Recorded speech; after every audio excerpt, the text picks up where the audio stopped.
Kita paling selang 15 menitan, ternyata sidang sudah digelar.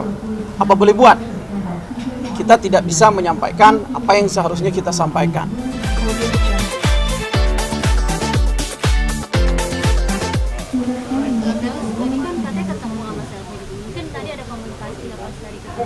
Enggak. Ketemu cuma papasan di jalan. Gitu, papasan di jalan, dia mau nyebrang atau mau kemana saya nggak tahu, sama entah itu siapa. Ya kan, itu saya juga nggak tahu, gitu kan. Kalau komunikasi juga tadi kan udah dikomunikasiin lewat abang angkat saya tadi kan juga. Gitu. Via WhatsApp ya? Via WhatsApp. Katanya lagi di jalan. Sedangkan ya sudah ada. Sedangkan, ngerti kan? Gimana? Ya bang ya? Mungkin ada tambahan. Ya, ada tambahan. Jadi terkait sidang perdana hari ini cukup kami sayangkan kepada penggugat yang sudah dipanggil secara patut dan sah tapi tidak hadir. Tentu punya konsekuensi hukum. Kalau kondisinya tidak hadir, udah dipanggil secara 2 kali ya, nanti akan diputus verset. Sehingga dengan ketidakdatangan ini ada itikat buruk baik penggugat maupun wakil dia. Mestinya dia memposisikan diri atau untuk menghargai proses persidangan yang sudah dijadwalkan oleh pengadilan. Makanya tegasnya ini kami sayangkan. Itu statement dari kami. Ya karena kan kita sudah memenuhi panggilan, ya bang ya, kita sudah memenuhi panggilan karena apa yang mereka inginkan sudah kita jalanin istilah kasarnya bang ya. Gitu. Tapi kan dari pihaknya sana seakan kayak memainkan, tidak ada keseriusan lah dalam perihal ini. Gitu. Nah ini rencananya Bang Daus mau komunikasi sama Selvi? Saya akan meluruskan nantinya kalau udah adem, benar-benar adem. Ya kalau mau komunikasi mau model apa juga nantinya akan diselesaikan. Tapi kalau saat ini Daus juga istilahnya bukannya gimana ya, masih belum bisa. Gitu, belum bisa ya kayak teman-teman yang sudah ya kan berapa kali dibilangin Bapak bahas gitu kan bahwasanya kalau teman-teman aja kalau berantem sama teman, gue kecewa sama dia. Kan pasti lama ya kan, diblok dulu ya kan, ntar kalau udah adem udah lupa baru kan dibuka lagi, apa kabar lu kan gitu. Begitu pun mungkin dengan Daus gitu. Soal itu bang, anak Selvi ketemu anak masih tidak diperbolehkan. Apa yang Jadi kalau persoalan anak itu sudah dipastikan bahwa dari pernikahan Daus Mini dan Selvi ini tidak punya anak, ya. Tidak punya anak dan Selvi itu bukan ibu biologis ataupun juga pengangkatan dan melalui putusan pengadilan tidak punya anak. Karena kalau kita merujuk dari mengangkat anak itu kan rujukannya adalah keputusan Menteri Sosial. Itu undang-undangnya jelas, peraturannya jelas dan harus melalui putusan pengadilan. Saat ini itu sama sekali nggak ada. Jadi buat apa kita bahas persoalan anak? Kalau toh dalam gugatan mereka membahas persoalan anak, kami pastikan bahwa itu tidak akan mencakup ketika masuk dalam sebuah putusan. Kami pastikan itu. Karena bukan kita bicara masalah hak asuh anak berada di siapa, apakah berada di Daus atau berada di Selvi. Sementara anak ini punya ibu kandung, punya orang tua, bapak kandung. Kok mau memperebutkan anak orang lain? Iya kan? Makanya kami akan buktikan semua bahwa ini sangat jelas. Bahkan kemarin juga di beberapa kesempatan yang kami lihat, kan di awal dia sampaikan bahwa ini anak kandung, ini dari rahim. Ya kan, kalau saya nggak salah, koreksi saya kalau salah, ini lahirannya sesar. Tapi faktanya kami juga memegang surat pernyataan dari orang tua anak tersebut, hanya memberikan kepada Daus, bukan orang lain, dalam hal ini kepada Selvi. Kalau saja titipan ini diberikan kepada Selvi, bukan kepada Daus, maka saya juga sebagai kuasa Daus, saya akan menyampaikan ini di luar dari koridor hukum. Silakan aja bicarakan atau berikan ke dia, karena dia yang paling berhak. Saya pikir nggak perlu dibawa ke ranah hukum persoalan anak, nggak ada legal standingnya, bukan anaknya. Nggak usah diputar-putar lagi. Ini sudah fakta, kami bisa buktikan itu. Dan pada saat kami konferensi pers di kantor kami, kan Selvi juga mengakui Iya kan?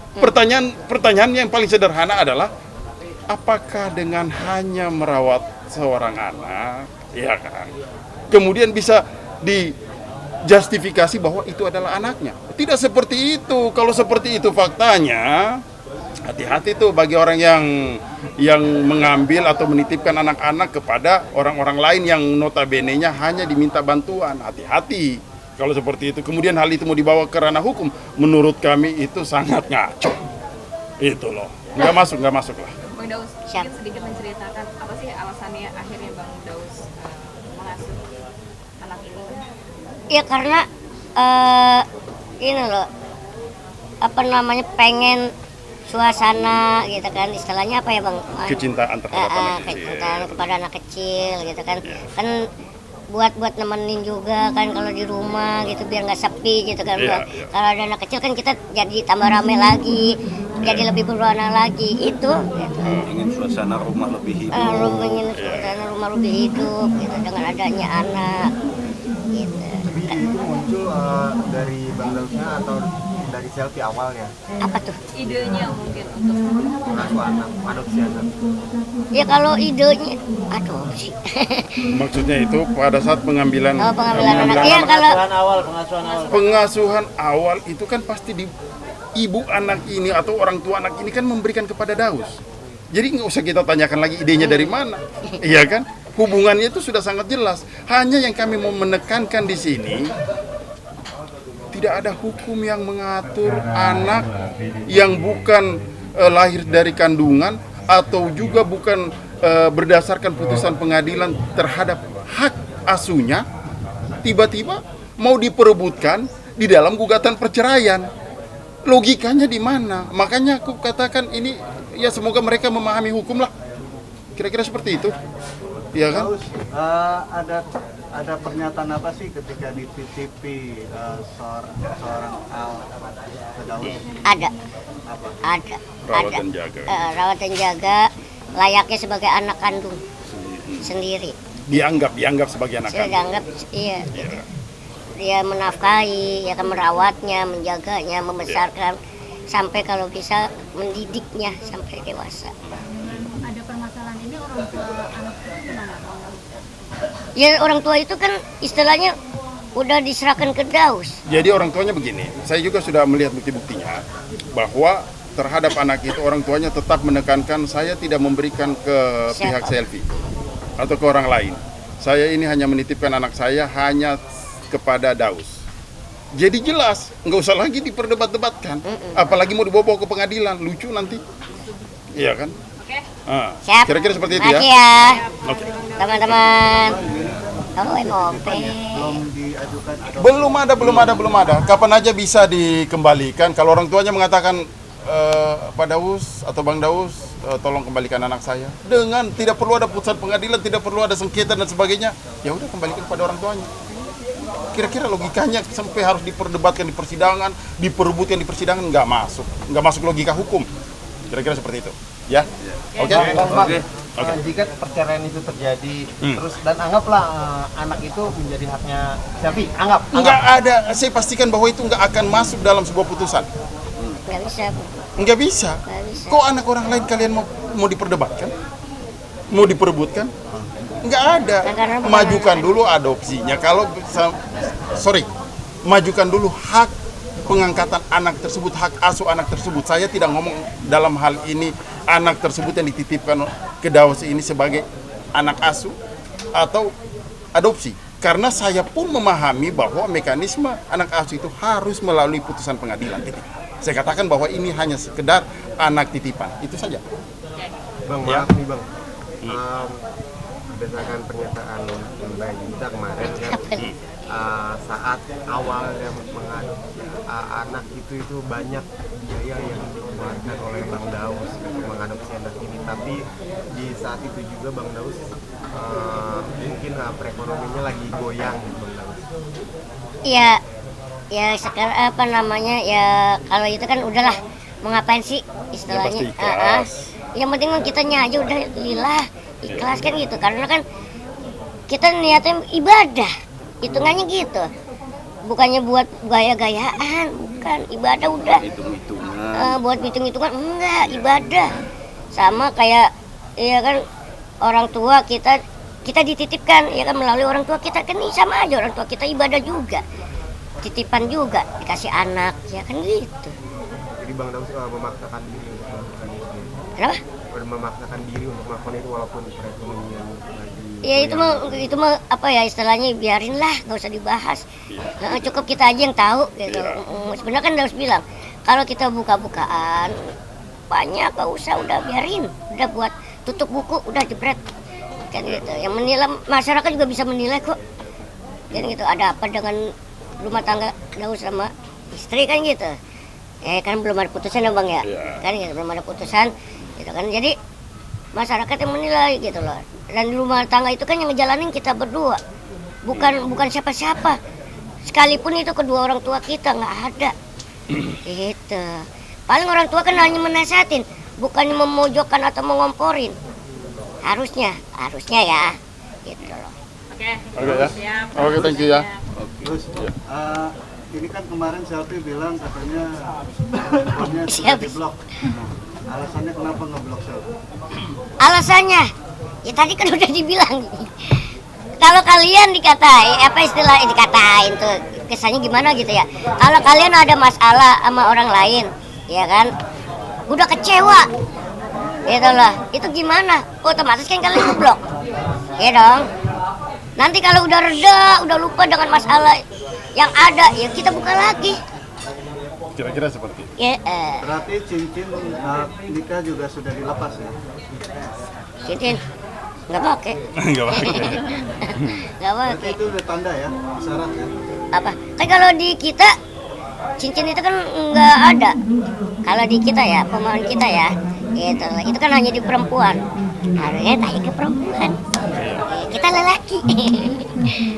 Oke ya. Kalau di agama kita ya, kalau di agama kita. Oke. boleh penegasan sedikit nggak sih? Thank you.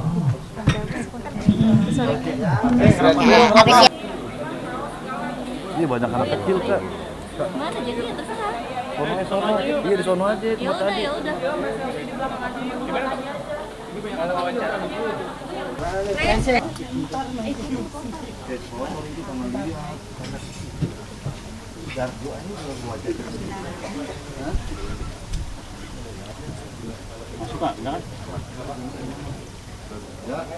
Bang, kamera yang kanan aja bang, ini molek bang. Oke, yuk.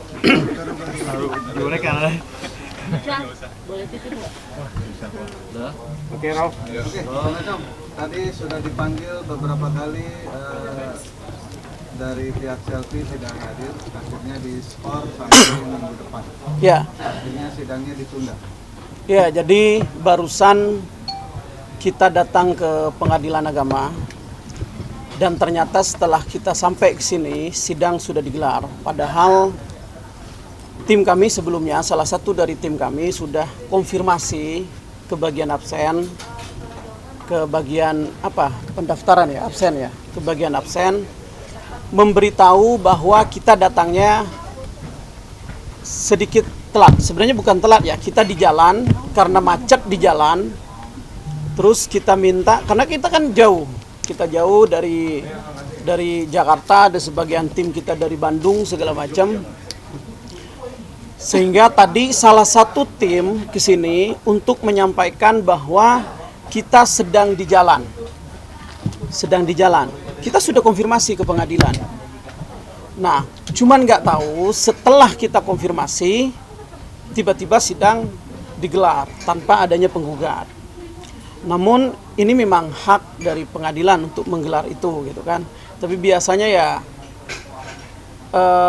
panggilan ini misalnya dipanggil setelah kita ngisi absen, tidak ada, itu pun kalau tidak konfirmasi terlebih dahulu ya. Absen ngisi, kita coba tunggu beberapa menit kemudian. Ini paling kita selang setengah jaman ya. Nggak nyampe. Kita paling selang 15 menitan, ternyata sidang sudah digelar. Apa boleh buat? Kita tidak bisa menyampaikan apa yang seharusnya kita sampaikan.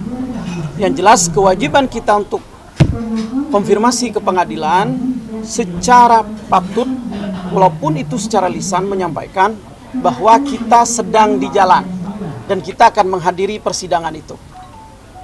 Sehingga sampai hari ini, sampai sekarang ini kita sampai ke sini, tapi sidang sudah digelar. Itu aja intinya.